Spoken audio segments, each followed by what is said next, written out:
Ito nga pala yung ganap ko kahapon para naman sa hapunan. Ayan nga pala yung aking niluluto ay nagawa lang ako ng rice bechamel. Hello mga kakabs, ito nga pala ay tapos na nga pala ako sa paggagayat ng manok na aking ipang toppings at yan nga pala ay hinuhugasan ko muna.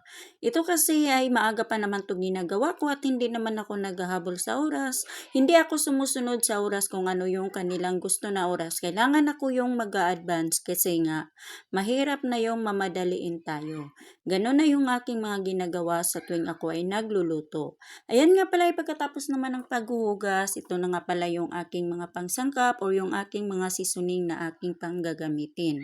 Ang gagawin ko nga muna pala dito ay imamarinate ko lang ng mga ilang minuto, saka ko naman siya lulutuin.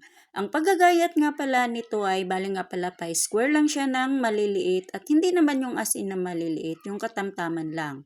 At yan nga pala pagkatapos ko naman pagmarinate, nilagyan ko lang din siya ng kaunting asin para naman ay diretso na yan luto.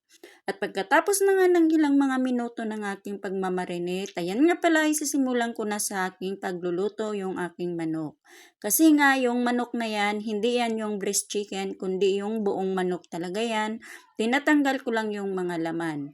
Hindi na kasi ako nagpapabili, pwede naman na gawa naman ng paraan kasi nga meron naman kaming manok dito kaysa bibili pa.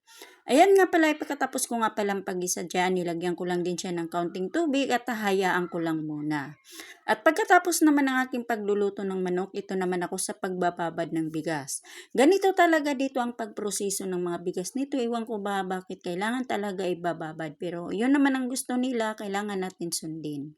Ayan nga pala, pagkatapos naman ng paghuhugas, ginigisa ko rin yung kanin na aking gagawin para naman mamaya sa pagluluto ng yung bechamel.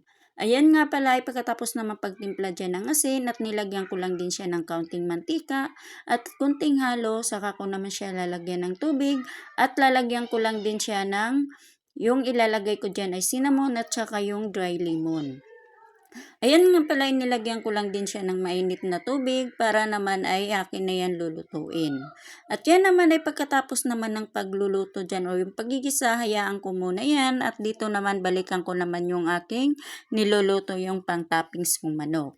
Ayan nga pala, ay malapit na yan maluto kaya naglagay na rin ako ng cooking cream. Hindi ko na dinamihan, baka naman ay aalat na. Ayan nga pala yung aking pagluluto nga pala dyan. Hindi yan yung malakas na apoy, kundi ay mahina lang.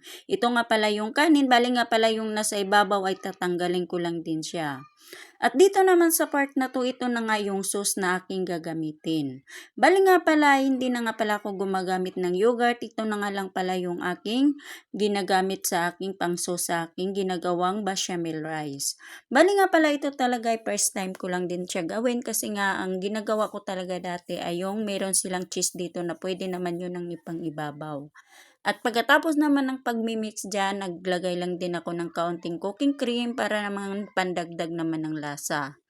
At dito naman sa part na to ay tapos na nga pala ako sa pagluluto ng kanin at tapos na rin yung manok. Kaya ayan na nga, nagsisimula na ako sa pagle-layer sa Pyrex ng kanin. Unang lagay ko ay kanin, saka naman isusunod yung manok na aking pantoppings at saka naman isusunod ko na rin yung white sauce na aking ginagawa.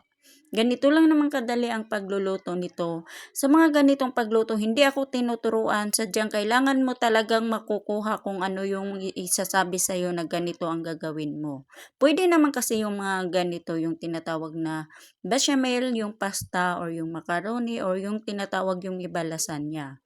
At ito na nga, inilagyan ko na nga siya ng mozzarella para naman yan na yakin i-open. Ito na nga yung last ng aking pagluluto kasi nandyan na nga yung kanin sa ilalim.